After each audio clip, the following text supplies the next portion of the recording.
잠언 19장 23절부터 29절까지입니다.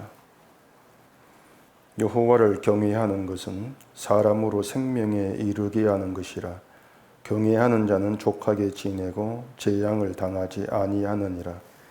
게으른 자는 자기의 손을 그릇에 넣고서도 입으로 올리기를 괴로워하느니라. 거만한 자를 때리라. 그리하면 어리석은 자도 지혜를 얻으리라. 명철한 자를 견책하라. 그리하면 그가 지식을 얻으리라. 아비를 구박하고 어미를 쫓아내는 자는 부끄러움을 끼치며 능욕을 부르는 자식이니라. 내 아들아, 지식의 말씀에서 떠나게 하는 교훈을 듣지 말지니라. 망령된 정의는 정의를 업신여기고 악인의 입은 죄악을 삼키느니라. 심판은 거만한 자를 위하여 예비된 것이요 채찍은 어리석은 자의 등을 위하여 예비된 것이니라. 아멘. 기도하겠습니다.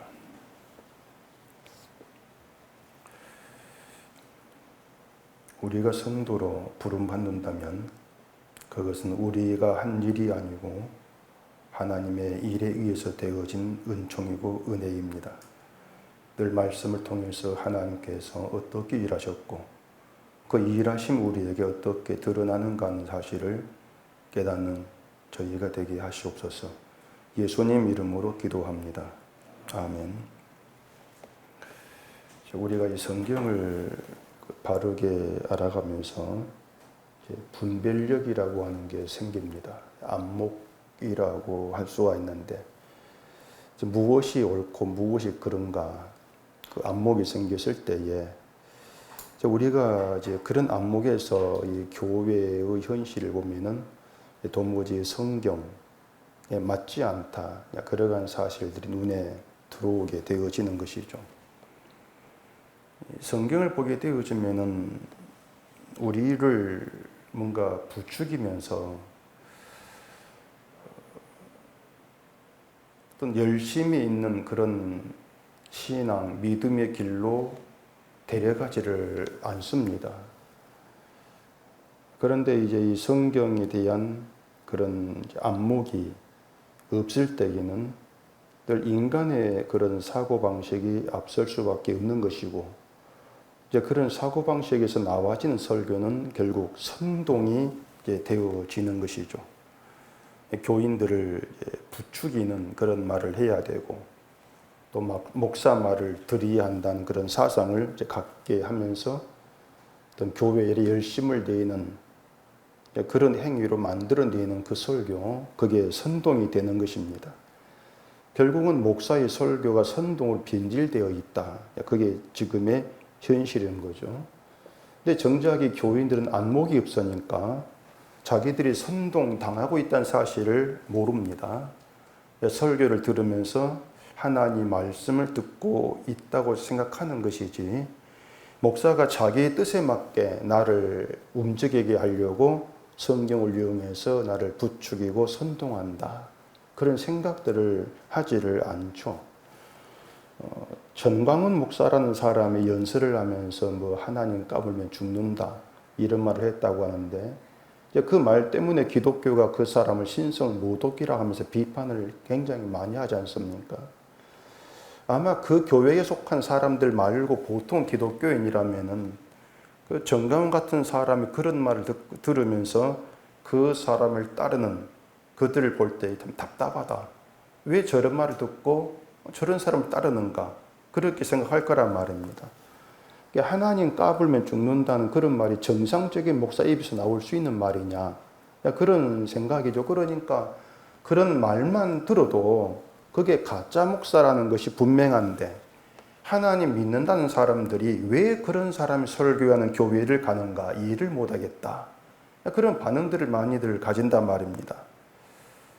그런데 정작 그런 생각을 하고 있는 자신들은 하나님을 모독하지 않는다고 여긴다는 것인데, 근데 과연 그러하냐고 하는 것이에요.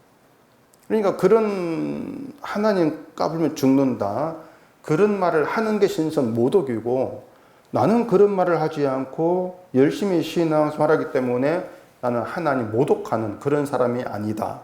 그렇게 자기를 보는 것이 안목이 없는 거란 말입니다. 우리가 성경을 통해서 안목이라는 게 열리게 되어지면은 나 또한 하나님의 원수고 하나님 모독하는 그런 자로 발견하게 되어 있는 것이에요. 그런데 이제 결국은 나는 하나님 모독하지 않고 저 사람 저런 게 모독이야. 그렇게 갈라내는 것이 안목이 없다. 이러한 의미가 되어진다고 하는 것이죠. 인간은 본래부터 하나님을 마음에 두기 싫어한 존재입니다. 원래 그래요. 인간 자체가. 하나님을 경외한 인간은 본래 없는 겁니다. 그러니까 하나님 까불면 죽는다. 그런 말을 노골적으로 하지 아니한다 할지라도 늘 사람들은 하나님이 아니라 자기를 위해서 교회를 다니고 있지 않습니까?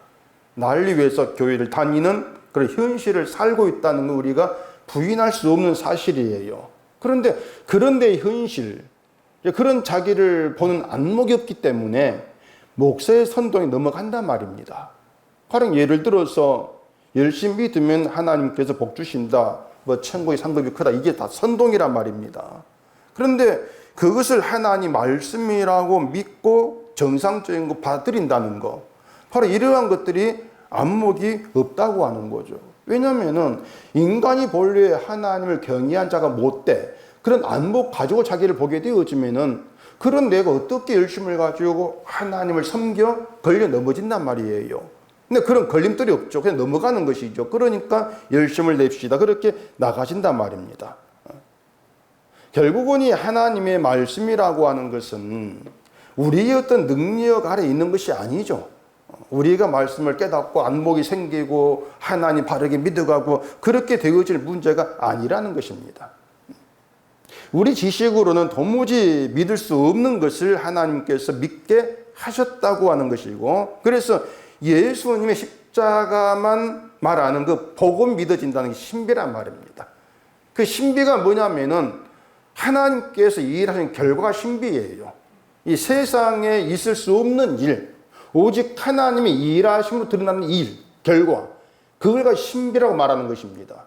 그 신비의 사건이 우리가 십자가 복음을 믿어진다는 것이다. 우리는 그렇게 얘기가 되어지는 것이죠. 그걸 통해서 하나님께서 지금도 나를 간섭하시고 일하고 계시구나, 그런 점들을 알아가게 되어지는 거예요. 결국 믿음도 하나님의 뜻이고 구원도 하나님의 뜻입니다. 우리는 거기에 들어갈 수가 없는 거예요. 이런 말을 이제 사람들이 싫어한단 말입니다. 믿음도 구원도 하나님의 뜻이다. 이렇게 해버리면은 결국 교인을 나태라고 하는 이런 위험에 빠뜨린다. 그렇게 반발을 하는 것이죠. 결국 뭔가 하면은 오히려 인간의 열심이 위험이 된다. 그 생각을 하지를 않습니다. 인간의 열심이 성경이 볼 때에는 게으름이고 그게 나태가 된다는 것을 알지를 못하는 거예요. 열심에는 하나님의 열심이 있고 인간의 열심이 있습니다. 인간의 열심만 있는 게 아니에요. 하나님의 열심도 있습니다. 그런데 사람들은 인간의 열심만 생각을 하죠. 하나님의 열심을 생각지를 않습니다. 자, 그러면 하나님의 열심이 있고 인간의 열심이 있다면 구원은 누구의 열심이 되어지느냐? 하나님의 열심이죠. 하나님의 열심으로 이루어지는 게 구원이란 말입니다. 하나님의 열심 절반이고 인간 열심 절반이고 이렇게 협력해서 되는 구원이 아니고 전적으로 하나님의 열심에 의해서 이루어지는 게 구원이에요. 그러면 구원받은 신자가 누구냐면은 하나님의 열심의 결과물이죠. 하나님의 열심으로 나타난 결과물, 그게 구원받은 신자란 말입니다.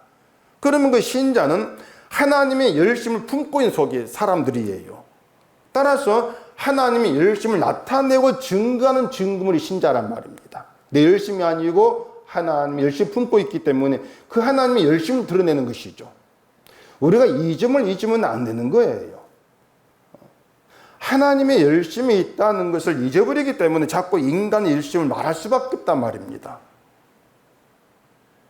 그러면 우리는 또 이런 생각이 들죠. 분명히 성경에 믿으라 이렇게 명령하시는 것이 있는데 그건 뭔가? 이런 의문이 있을 수가 있는 겁니다.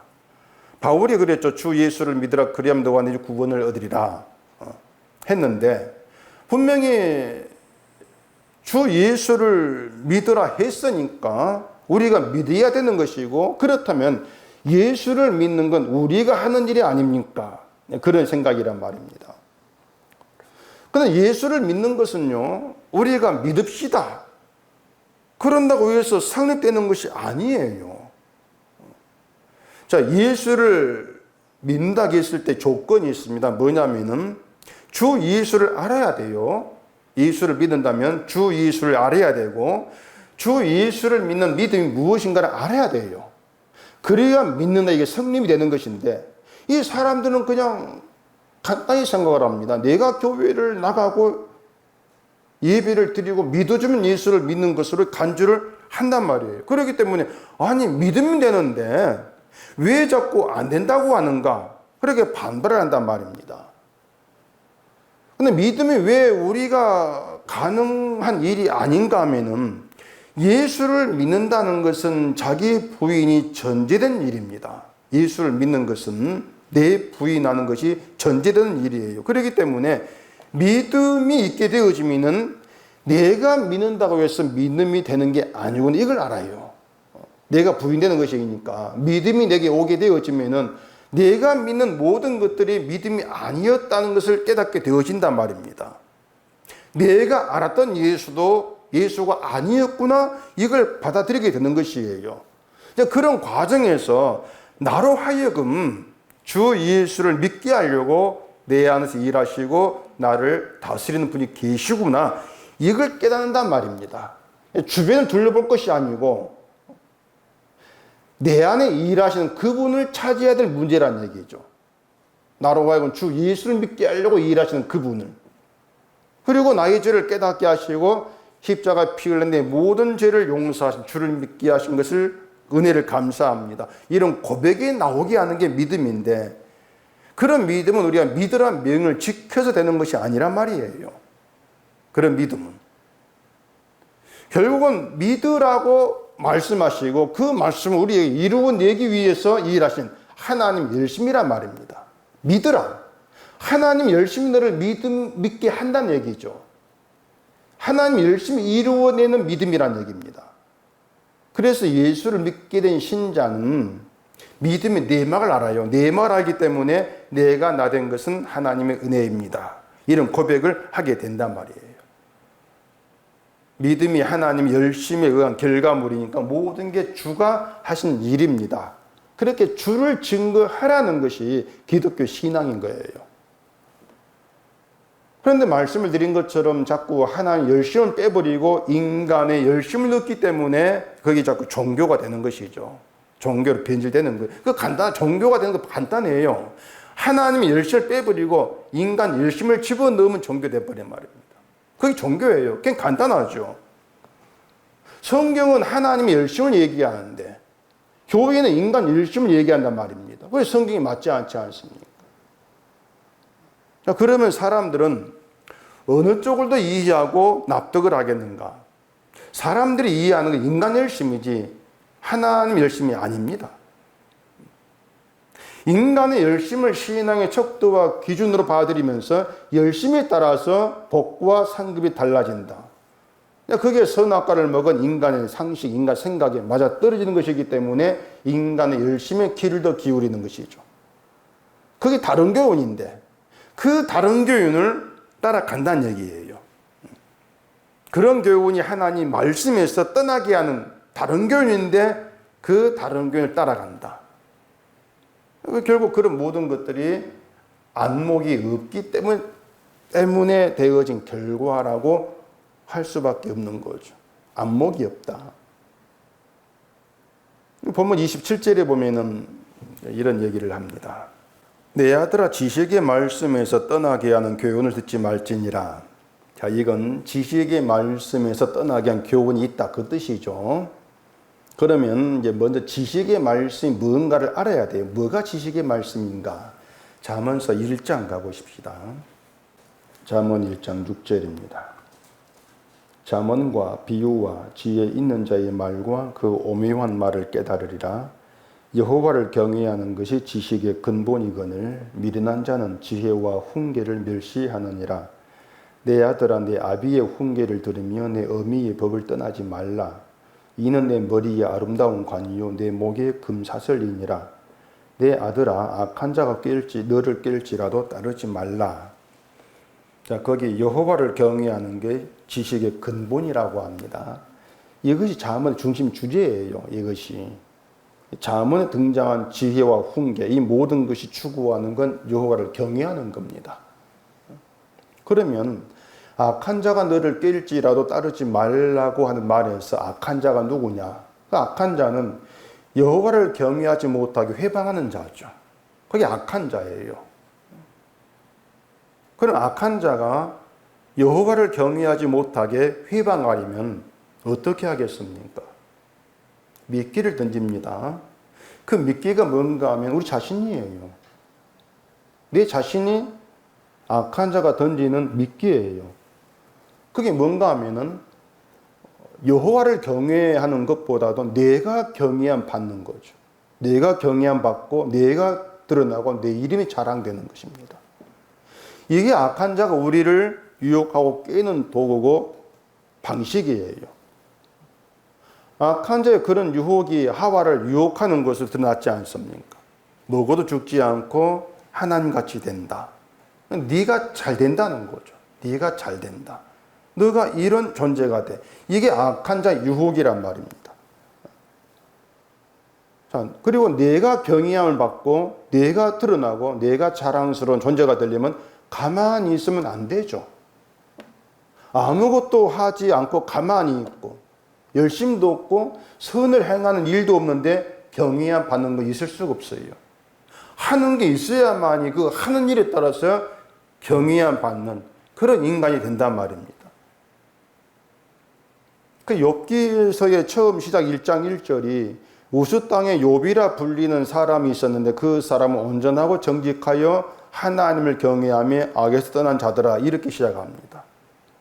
욥의 완벽한 신앙으로 시작하는 게 욥기예요. 동방 사람 중에 가장 훌륭한 자라. 욥을 경외하지 않습니까? 욥을 높이고 있는 겁니다. 욥의 이름이 자랑되고 있지 않습니까? 하나님을 경외한 욥의 믿음이 인정되고 있는 거예요. 그렇게 욥기가 시작을 한단 말입니다. 욥이 가만히 있는데 그렇게 인정받는 게 아니지 않습니까? 죄를 범하지 않으려고 온 힘을 다하고 살았습니다. 욥이 열심히 했지 않습니까? 그런 열심, 그런 노력 덕분에 하나님을 경외해야 한다. 악에서 떠난 자다. 그렇게 인정받고 경외함 받고 있는 거예요.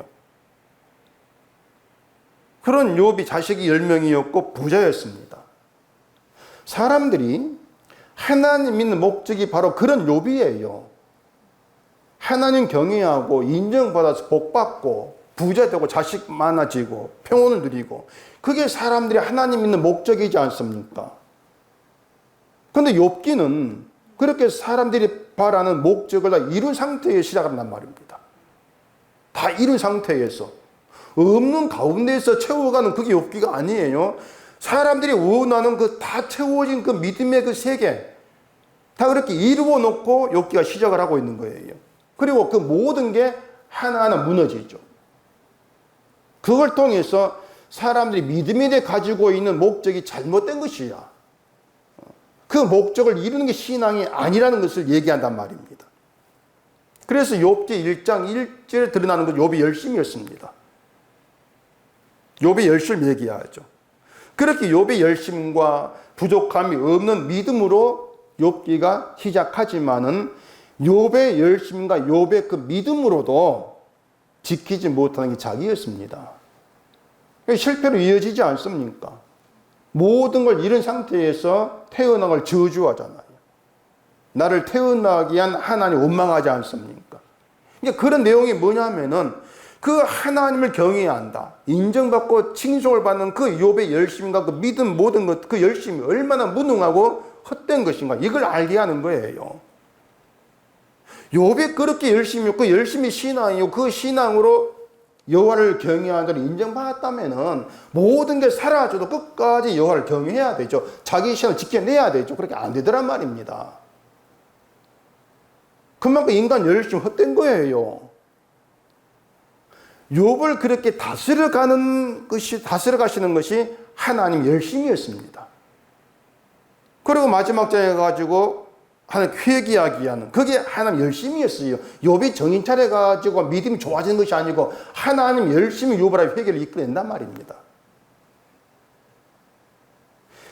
나의 열심을 아무것도 아닌 것으로 뒤집어 엎어버리는 것이 하나님 열심이다. 그렇게 보시면 돼요.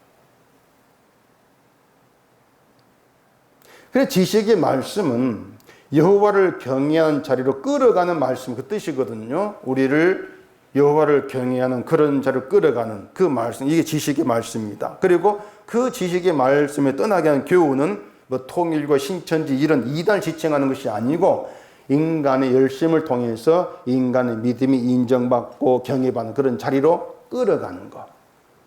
그게 지식의 말씀에 떠나게 하는 다른 교훈입니다. 내가 경외받는 신앙의 자리를 끌어가는 것이죠. 이게 듣지 말아야 될 교훈이라고 하는 것이에요. 여호와를 경외한 신자가 되라? 그런 교훈을 듣지 말라는 겁니다. 여호와를 경외하는 믿음이 되어야 복받는다, 그런 교훈인데 말한 것처럼 욥기는 그런 욥으로 이미 되어서 시작을 한단 말이에요. 여호와를 경외할 수 있는 분은 예수님밖에 없습니다. 어떤 사람도 여호와를 경외하는 자가 되지를 못합니다. 그래서 여호와를 경외하는 것이 지식의 근본이라고 했을 때 그 지식이 있게 되어지면은 나를 여호와를 경외할 수 없는 자로 보게 돼요. 그게 안목이에요, 나에 대한. 자, 다시 23절 봐보십시다. 여호와를 경외하는 것은 사람으로 생명에 이르게 하는 것이라 경외하는 자는 족하게 지내고 재앙을 당하지 아니하느니라. 자, 이것을 우리가 갖고 있는 지식, 우리의 지식으로 해석을 하면 어떤 말이 되겠습니까? 우리를 생명에 이르게 하는 건 여호와를 경외한 신앙이다. 그런 신앙이 있어야 구원받는다. 또한 이러한 신앙이 되어야 복받고 하나님 재앙을 당하지 않도록 지켜주신다. 10중 8구 이런 말이 나오게 돼 있단 말입니다. 그러니 여호와를 경외한 신앙이 되자, 이렇게 이제 하는 것이죠. 그런데 그런 말들이 아까 얘기한 것처럼 욥기서로 가면은 흔들려요. 그런 말들이 성립이 안 됩니다. 그걸 모른단 말입니다. 다시 말씀드리지만 욥은 이미 여호와를 경외한 신앙으로 시작을 합니다. 악에서 떴다고 하는, 정말 완전하다고 할 만큼 그런 칭송, 인정을 받는 욥으로 시작을 합니다. 그런 거 얘기 하나님이 재앙을 주셨다는 걸 생각지 않고 있는 거예요. 이처럼 사람이 구상하는 신앙 세계라고 하는 건 성경에서 완전히 벗어나 있습니다. 다른 교훈이 있는데 그걸 알지를 못하죠. 성경은요, 사람이 구상하는 신앙 세계를 무너뜨립니다. 그걸 아셔야 되죠. 사람이 생명에 이를 수 있는 길은 의로운 자 되는 겁니다. 내가 의롭게 되는 게 생명에 이르는 길입니다. 자, 어떤 청년이 예수님 껴봐가지고 무슨 선한 일을 하여야 영생을 얻습니까? 물었습니다. 예수님이 내가 생명에 들어가려면 계명들을 지키라, 이렇게 말씀을 했습니다. 계명을 지키면 생명에 들어간다, 그 말씀이죠. 이 청년이 어떤 계명을 지키면 됩니까? 살인하지 말라, 간음하지 말라, 독재하지 말라, 거짓말하지 마, 거짓증하지 마, 이건 내가 지켰다는 것이죠. 그 사람은 이제 자기 수준에서 계명을 지키고 있었던 것이죠. 그렇게 계명을 지키면 이건 부족함이 없다, 그렇게 이제 생각을 했단 말입니다. 근데 예수님은 내가 온전하고 잘진데 내 소유를 팔아 가난한 자들에게 주라, 이렇게 말씀합니다. 하필 청년이 재산이 많아가지고 근심하고 돌아갔다, 이제 이런 내용이지 않습니까? 자, 재산을 다 팔아서 줘버리면은 내가 빈 털터리가 돼요. 이 청년은 그게 싫은 거죠. 내가 빈 털터리가, 내가 가난한 자가 돼. 그게 싫은 거란 말입니다. 그래도 돈이 있어야 인생 살 수가 있는 것이고, 또 그렇게 살다가 영생도 얻고 싶은 것인데 다 잃어도 나 영생 얻겠다, 그런 마음은 아니란 말입니다. 돈도 지킨 가운데에서 영생도 얻겠다는 게 청년의 생각이었던 것이죠. 한마디로 말해 자기에 대한 욕망이에요. 나에 대한 욕망.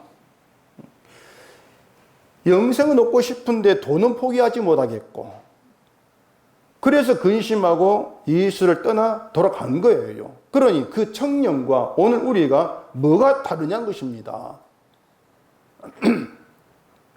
믿음의 열심, 아무리 열심을 강조하고 열심히 한다 할지라도 우리도 청년과 똑같아요. 돈도 포기하기 싫고 영생도 포기하기 싫고 그 욕망이란 말입니다. 나 천국 가고 싶습니다. 그런 마음이라고 해서 나 돈 포기했습니다. 그런 심정은 아니란 얘기죠. 우리가 아무리 신앙에 열심을 낸다 할지라도 그런 우리 심보를 고치지를 못합니다. 욕망, 나를 향한 욕망을 우리 고칠 수가 없는 거예요. 그런데 그런 심보로는 천국에 못 들어가죠. 그런 마음으로는 천국에 못 들어가 영생을 얻지를 못한단 말입니다. 우리가 해온 신앙생활, 나의 선한 거 다 내어놓고 내가 또 뭐가 부족합니까? 자신 있게 나를 자랑한다 할지라도 소유를 다 팔아라. 우리는 이 말씀에 대해서는 우리는 깨갱하고 꼬리를 내릴 수밖에 없는 거예요. 그게 우리 진짜 모습이란 말입니다. 자, 예수님이 청년에게 소유를 다 팔아 가난한 자에게 주라. 그러면 하늘에 네 보화가 있으리라. 그리고 와서 나를 따르겠습니다. 자, 이 청년이 근심을 하고 돌아갔는데 만약에 소유를 팔지 못한 자기 욕만 알았다면, 내가 나에 대해 욕망이 있는 자구나 이걸 알았다면 어떻게 해야 되겠습니까? 어떻게 했을까요? 자기를 알았다면 무슨 선한 일을 하여야 영생을 얻을 수 있겠습니까? 이런 말에서 나를 불쌍히 여기소서 이런 고백과 함께 예수를 붙잡았어야 되죠. 영생을 위해 살 수 있는 내 일은 없구나. 이걸 알고 불쌍히 여겨주는 그런 은총을 구했어야 한단 말입니다. 그게 믿음이란 말입니다. 그게 믿음이에요. 근데 그 믿음이 우리에게 있는 믿음이 아닌 거죠. 우리는 청년의 그런 생각의 믿음이에요. 내가 뭘 할까요? 어떻게 하면 내가 구원받겠어, 복받겠습니까? 우리는 늘 그렇게 나온단 말입니다. 그러다 소유를 다 팔아라. 그 가운데에서 그건 내 욕망인데 그렇게 알아채고 주님께 불쌍히 여김을 구하는 것이 아니고 아예 그런 말 덮어버리는 거예요. 그럼 끝까지 내 열심을 보이려고 한단 말이에요. 그러니 우리는 그 어떤 예수를 따르는 자가 못 된단 말이에요.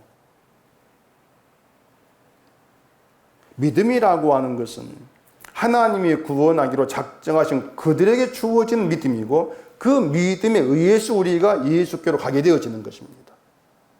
그러니까 하나님이 준 믿음이 우리를 예수께 이끌 때, 예수께로 가게 했을 때 예수님은 그들 내쫓지를 않아요. 요한복음 6장 37절에 보면은 아버지께서 내게 주시는 자는 다 내게로 올 것이요 내게 오는 자는 내가 결코 내쫓지 아니하리라 그렇게 말씀합니다. 예수님이 내게 오는 자는 내쫓지 않는다. 그 이유가 뭔가 하면은 예수께로 온다는 것이 그 사람이 자기 그 생각, 자기 결단, 자기 열심으로 오는 것이 아니고 하나님이 준 믿음 능력이기 때문에 내쫓지를 않으시는 거죠. 하나님이 준 믿음에 의해서 내게로 왔어. 믿음이 예수께로 인도했는데 그런 자를 예수님이 내쫓을 수가 없는 거죠.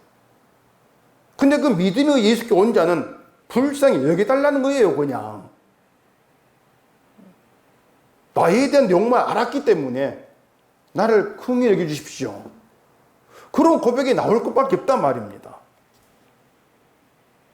결국 구원이라고 하는 것은 하나님과 하나님의 아들이신 예수님이 행하신 일입니다. 우리는 빠져야 돼요. 그래서 우리가 구원받는 길에는 예수님이 하신 일만 있지 우리가 한 일이 없어요. 예수님이 하신 일이 내게 구원되었습니다. 그 믿음이 여호와를 경외하는 겁니다. 그것이. 여호와를 경외하기 위해서 어떻게 합시다. 그건 없어요. 그냥 예수님이 하신 그 일이 내게 구원이 되었습니다. 그 믿음 가운데 있게 되어지는 게 여호와를 경외하는 거예요. 그리고 그 믿음은 예수님께서 이루신 완성을 내용으로 합니다. 예수님 완성을. 근데 대개 보면 여호와를 경외하는 것을 내가 날마다 하나님 말씀 묵상하고 그 말씀들을 살려고 힘쓰고 그렇게 생각합니다. 또 힘들고 어려울 때에 하나님께 의지하고 하나님께 구하고 낙심하지 않고 이런 걸 여호와를 경외하는 신앙이다. 이렇게들 이제 받아들이는 것이죠. 그게 하나님을 경외하는 신앙이라면 그런 신앙이 생명에 이르게 한다. 그 뜻이 되는 것인데 이 말이 안 되지 않습니까? 오히려 그런 걸 여호와를 경외하는 것으로 받아들이는 것이 하나님을 경외한 믿음을 업신여기는 거예요. 그것이 믿음의 존귀함을 업신여기는 것이죠. 아까 말한 대로 예수님은 생명이 들어가려면 계명들을 지키라 하겠습니다. 계명들을 지켜 그럼 네가 생명이 들어가. 그럴 때 청년은 자기에 대한 안목이 없으니까 뭘 지킬까요? 이렇게 나오죠. 어떤 계명이요? 이렇게 나오죠. 나에 대한 안목이 있으면 계명? 나는 그걸 지킬 수 없습니다. 그렇게 나올 게 아니겠습니까? 자, 계명을 다 지키면 의로운 자가 됩니다. 다 지키면 의로운 자가 되는 것이고 의로운 자가 되면은 자연히 생명 이르게 되어져요. 그 분명한 사실이죠. 근데 인간은 계명을 지키는 일에 실패했단 말입니다. 청년은 살인, 거짓, 도둑질 이런 한목을 가지고 이거 지키 이렇게 나오지만은 예수님은 소유문에 들어가지고 너희에 대한 욕망이 있다. 30 이걸 흔들어 버려요. 그러니 그런 말씀을 두고 다 살인, 도둑질 하지 않았습니다. 이런 것들은 무용지물이란 말입니다. 당신 앞에서 다 무너지는 것이에요. 그런 인간은 뭘 지킨다, 한다는 일이 다 실패해요. 할 수가 없어요. 그리고 지난주에 말씀드린 것처럼 예수님이 우리는 그 계명을 지키지를 못한 예수님이 하나님의 온 계명을 지키고 이루었지 않습니까? 완성하시고. 그 일하심으로 예수 오신 거예요. 우리 예수님 일하심은 완성 이렇게 보시면 돼요. 완성하신 것이다. 로마서 5장 보십시다. 로마서 5장 18절입니다. 그런즉 한 범죄로 많은 사람이 정죄에 이른 것 같이 한 의로운 행위로 말미암아 많은 사람이 의롭다 하심을 받아 생명에 이르렀느니라. 한 사람이 순종하지 아니함으로 많은 사람이 죄인 된 것 같이 한 사람이 순종하심으로 많은 사람이 의인이 되리라. 율법이 들어온 것은 범죄를 더하게 하려 함이라. 그러나 죄가 더한 곳에 은혜가 더욱 넘쳤나니 이는 죄가 사망 안에서 왕노릇한 것 같이 은혜도 또한 의로 말미암아 왕노릇하여 우리 주 예수 그리스도로 말미암아 영생에 이르게 하려 함이라. 예수님의 의로운 행위는 율법에 순종하신 것입니다. 그리고 그 예수님의 순종은 예수 안에 있는 모든 사람을 의롭게 위한 효력을 발생하는 것입니다. 예수 안에서 율법을 다 이루신 예수님의 완성의 혜택을 보는 거죠, 그냥. 그렇게 예수께 따라 올라가는 거예요. 예수 안에서 예수로 말미암아 생명, 영생에 이른단 말입니다. 여러분 땅콩밭에 땅콩 뽑는 거 보셨는지 모르겠는데 땅콩 하나 뽑으면 밑에 땅콩이 열매가 따라 올라오지 않습니까? 그냥 그런 거 따라 올라가는 거예요. 예수께 붙들려서. 그러면 여호와를 경외하는 것이 생명에 이르게 하는 것이면 여호와를 경외하는 의미는 율법에 순종하시고 율법을 이루신 예수를 믿는 겁니다. 그게 경외하는 신앙이에요. 그 믿음이 생명에 이르게 하는 그 뜻이란 말입니다. 따라서 여호와를 경외하는 자는 완성의 믿음이 들어있는 거예요. 완성의 믿음에. 그렇기 때문에 그 사람은 무엇을 하고 하지 않는 행함, 열심, 아무 관계없이 부족하다고 할 것이 없단 말입니다. 그게 어떤 성도의 혜택, 성도의 그 존재 본질, 그렇게 얘기할 수가 있는 거죠. 여러분이 자기를 성도로 여기신다면 행함이라고 하는 걸 볼 이유가 없는 것이고, 완성하신 예수 안에서 자기를 부족한 자로 볼 이유가 없단 말입니다. 완성했더니 누리고 있으니 그 믿음이 있어야 한단 말이에요. 그 믿음이 하나님께 주신 믿음이라고 하는 얘기죠. 따라서 성도 조카이 뭐냐면은 내가 뭐 신앙 잘해서 족한 것이 아니고요. 예수님의 완성인의 만족이 되는 거예요. 주님이 이루신 그 완성인의 만족. 율법을 다 이루신 예수님이 만족이 된 상태. 그래서 족하게 지낸단 말입니다. 족하다. 그럼 누가 재앙을 당하겠어요? 예수 밖에 있는 자인데, 예수 밖에 있다는 것은 예수님의 완성 밖에 있다는 것이죠. 예수님의 완성 밖에 있을 때 이 사람이 드러나는 것이 뭐겠습니까? 내가 이룰 것이 있는 것이죠. 그게 완성 밖에 있는 거예요. 내가 이룰 것이 있기 때문에 뭔가 내 행함에 따라서 난 이렇게 아주 부족하구나, 믿음이 약하구나, 내가 이르게 되는가, 자기 판단이 나오죠. 바로 이것이 재앙 가운데 있는 것이란 말입니다. 완성한 있는 모습이 아니니까 자꾸 또 내 그 열심, 내 행함으로 하나님 기쁘게 보겠다는 거, 그게 재앙에 있는 거예요. 결국 뭔가 하면 내 열심이, 내 행함이 나에게 재앙으로 돌아온단 말입니다. 내 열심을 의지하는 거, 내 행함을 의지하는 거, 이게 나에게 재앙으로 돌아와요. 그러니 심각한 사태가 된단 말이에요. 바울이 하나님께서 각 사람에게 그 행함대로 보응하신다고 말했는데, 우리 행함에서 나올 건 죄밖에 없습니다. 그러면 우리 행함으로 보응받을 건 심밖에 없는 거예요. 우리 행함에서 선한 것도 나온다면 이건 괜찮습니다. 그러면은 힘써 선을 행하면 되는 것인데, 근데 성경은 안 그래요. 선은 나오지 않고 죄만 나온다. 이게 성경이란 말입니다. 그러면 어떤 행함을 들고 간다 할지라도 하나님께 앞에서는 그 행함이나 보응은 심판밖에 없어요. 이런 내막을 알려주는 게 성경이란 말이죠. 그러니 사람이 자기 열심을 앞세우는 게 재앙이 되는 것이고, 예수님 완성이 들어있는 것이 재앙을 당하지 않는 길인데, 내 믿음 가지고 완성에 들어가는 것이 아니고 하나님이 준 믿음이 우리를 예수 완성에 집어넣는다. 왜 그렇게 할까? 우리를 구원하려고 하는 것이 아니고 예수님 완성에 집어넣어서 제발 좀 내 아들이 이룬 그 일을 좀 증거해라, 그거예요. 그래서 내 아들이 영광되는 걸 내가 너를 부른 내 이유다. 그게 성경이란 말입니다.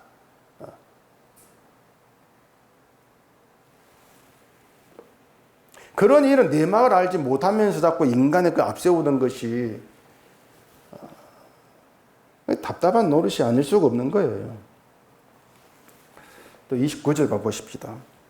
심판은 거만한 자를 위하여 예비된 것이요 채찍은 어리석은 자의 등을 위하여 예비된 것이니라. 자, 이러한 이제 말이 있을 때마다 우리는 꼭 생각을 하나 굳혀야 됩니다. 그게 뭐냐면, 거만한 자, 어리석은 자 이런 말 나왔을 때에 이 모든 말들이 인간의 그 본래 인간이 이렇다는 걸 드러내고 있는 말이에요. 그렇게 받으시면 돼요. 인간은 본래 거만하고 어리석은 존재예요. 본래가. 그것이 뭐냐면은 내가 열심히 해야 일이 되지. 그게 거만이에요. 하나님의 일, 아니 내가 가만히 있어 한 일이 됩니까? 이게 거만한 거예요.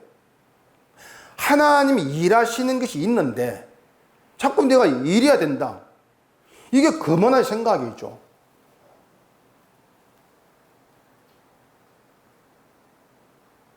그 포크레인이 땅을 막 파고 있는데 그 앞에 내가 삽 들고 앉아가지고 내가 일 안 하면 일이 안 돼.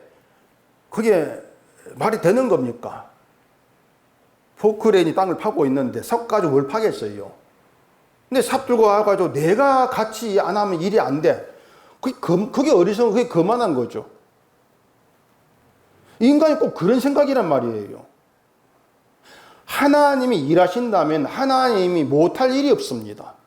다 이뤄내실 것 아닙니까? 근데 내가 하지 않으면 안 됩니다. 인간은 본래 그렇게 거만합니다. 그런데 그럼에도 하나님은 거만하고 어리석은 나에게 구원을 이루시는 거예요. 거만한 내가 거만하지 않은 자가 되어서 구원이 이루어지는 게 아니에요. 오해하면 안 됩니다. 우리는 거만한 자 그대로입니다, 그냥. 그런데 거만한 그런 나에게 구원을 이루시는 거예요. 하나님을 사랑하지 아니한 자. 그런 나에게 하나님의 사랑을 이루어내시는 거예요. 그게 하나님의 은혜고 자비하심이란 말입니다. 그게 제대로 된 안목이에요.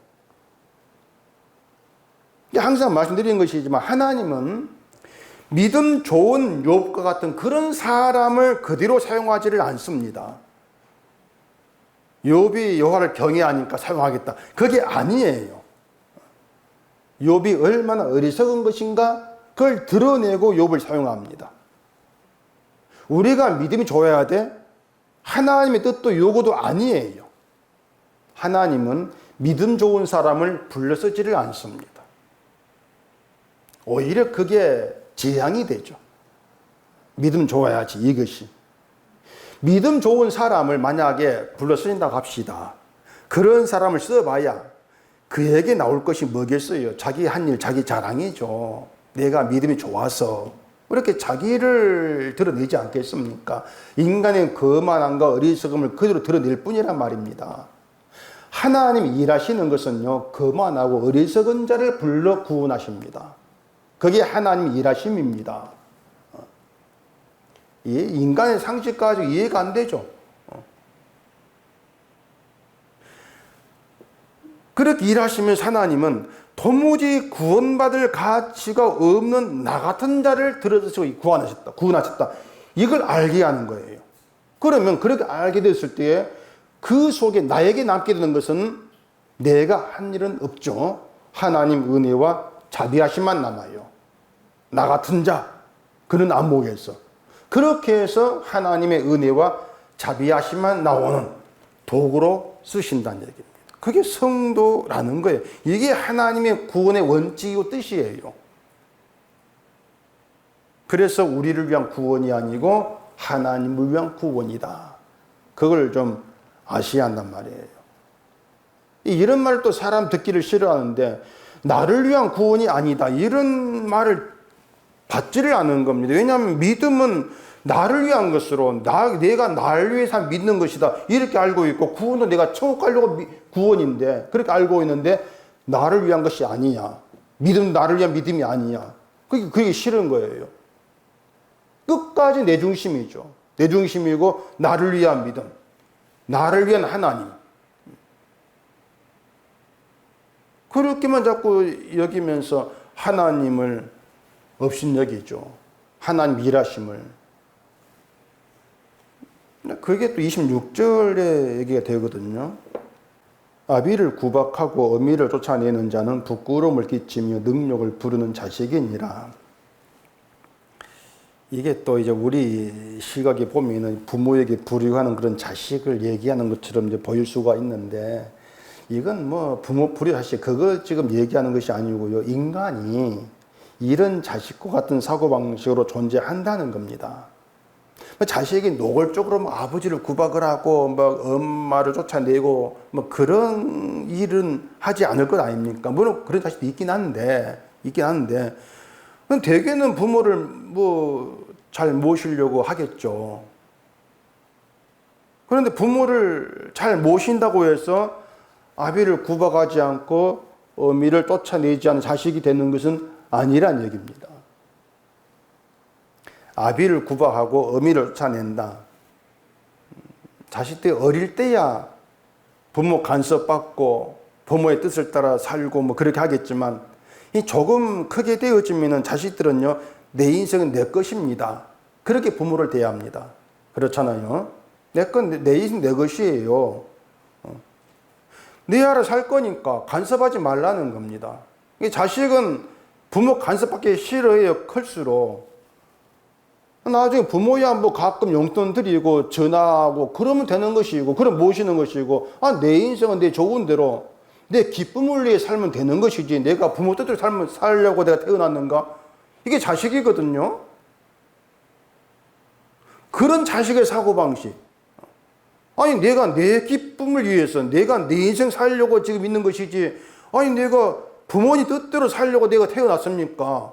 아니, 그러려면 나를 왜 태어나게 했습니까? 그거 싫습니다. 그런 자식의 사고방식이 하나님에 대한 우리의 모습을 그대로 드러난단 말이에요. 우리가 하나님에 대해서 그런 그대로 드러내는 거예요. 믿음, 널 위한 믿음이 아니고 하나님을 위한 믿음이야. 널 위한 구원이 아니고 하나님을 위한 구원이야. 네 인생, 네 게 아니고 내 인생, 내 것이야. 너도 내 것 아니고 내 것이야. 그렇게 성경이 얘기할 때, 아니, 그럼 나는 뭡니까? 그럼 내 인생은 뭐가 되는데요? 그렇게 나오지 않습니까? 그럼 내가 왜 하나님 믿습니까? 내 좋을 것도 없는데. 그런 사고방식이 부모를 구박하고 엄밀을 쫓아내는 그런 자식과 같단 말입니다. 내 인생 내 것이에요. 그거예요. 자식이 부모로 인해 태어납니다. 부모 때문에 존재한 자식인데 나를 태어나기 위한, 나를 존재하기 부모는 생각지 않는 거예요. 그래서 나는 나다. 그런 사고방식이죠. 부모는 속이 터지는 거죠. 그냥 저걸 주기도 못하고 말이죠. 그러니까 하나님에 대한 우리 태도란 말이면 그것이 우리 방식, 우리 사고방식이라고 하는 거예요. 우리가 그러죠. 하나님이 나를 지었습니다. 나는 하나님 피조물입니다. 항상 말은 그렇게 하는데 나는 납니다. 믿음 내가 책임질게요. 하나님은 내 하는 거 보고 복만 주세요. 하나님 열심력 있는 거예요. 날 위한 인생 살겠습니다. 내 기쁘고 내 편하게 좋은 것이고, 그래 하나님은 좀 내 인생 편하게 해주면 되는 겁니다. 난 믿어줄게요. 이게 아비를 구박하고 어미를 쫓아내는 사고방식이에요. 하나님을 아버지라 하면서 업신여기는 것이죠. 구박하는 거죠. 그런 자식이 우리란 말입니다. 우리가 그래요. 도무지 자식 같지 않은 자식이에요. 그런데 또 그런 자식을 낳은 게 또 바로 부모된 우리죠. 그런 자식을 낳은 게. 부모는 착한데 자식은 아비를 구박하고 어미를 쫓아내는 그 자식을 낳은 것이 아니고요. 부모도 본래 그런 자식이었다는 겁니다. 결국 부모는 자식을 보면서 자기를 또 알게 되죠. 내가 이런 자식이었구나. 엄마한테, 부모한테. 그런 인간은 우리가 늘 내 인생만 높이 생각하는 우리가 뭘로 하나님 기쁘게 하겠습니까? 무엇으로, 무슨 방식으로, 어떤 방법으로? 그러니 우리가 이런 그 말씀들을 보면서 나에 대한 오해가 제발 좀 다 벗겨져야 돼요. 하나님 믿는 나, 믿음 좋은 나, 뭐 하나님을 위해 열심히 봉사하는 나, 뭐 이런 오해들이 하나하나 다 무너지고 깨어져야 합니다. 그게 성경이거든요. 그리고 그냥 허무하고 허망한 존재, 그런 나로 드러내야 돼요. 심판이 마땅한 존재로 드러내야 돼요. 그래야만이 그런 나의 존재되면서 예수 없이는 안 된다, 이걸 알 것 아닙니까? 그런 나의 존재되면서 예수님이 다 이루었다는 것이 얼마나 기쁜 소식인지를 알 것 아니냐 말입니다. 내가 이룰 것이 없고 예수님이 이루었어. 그걸 믿어라. 그 믿음이 얼마나 좋은 것인지 이걸 알 것 아니냐 말이에요. 근데 왜 예수님 완성을 못 믿고 자꾸 내가 해야 된다고 그런 고집이 나온단 말입니다. 그게 미련한 거죠. 어리석은 거죠. 나에 대한 오해가 벗겨지지 아니었기 때문에 끝까지 오해된 나로 나가는 거예요.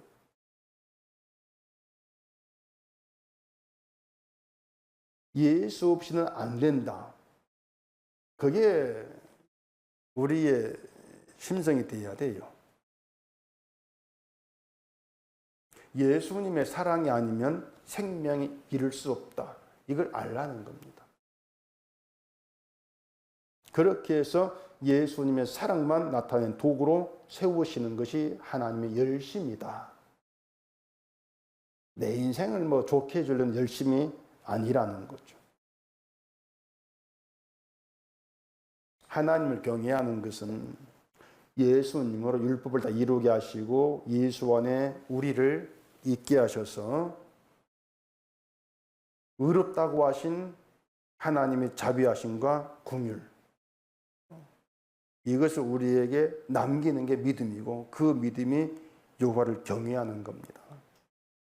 그래서 하나님의 자비하심과 긍휼만 남겨지는 그런 성도됨을 위해서 늘 나에 대한 오해가 늘 깨어져야 돼요. 착각 다 깨어져야 돼요.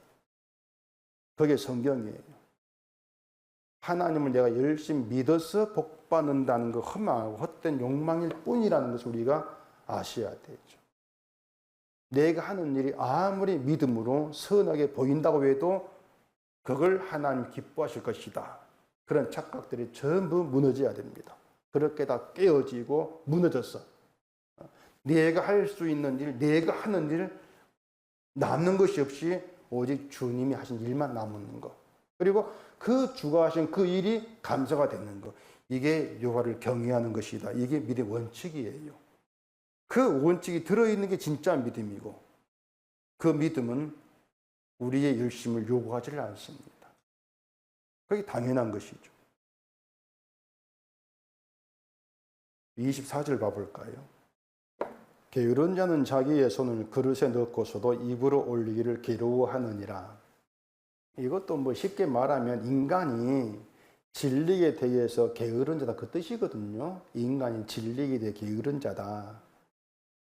손을 그릇에 넣고서도 스스로 손을 입으로 올려서 먹지를 않는 것이 게으른 자. 왜냐하면 손을 입으로 올리는 것조차도 괴로워한단 말입니다. 그게 싫다. 힘들어, 괴로워. 이게 뭐냐면 게으른 자 특징이 뭐냐면 나에게 괴롭지 않은 길로 가는 거예요. 그냥. 나를 괴롭게 하기 싫다는 것이에요. 괴롭지 않는 길로 가겠습니다. 그게 게으른 거예요. 근데 진리는 복음은 우리를 괴로운 길로 끌어갑니다.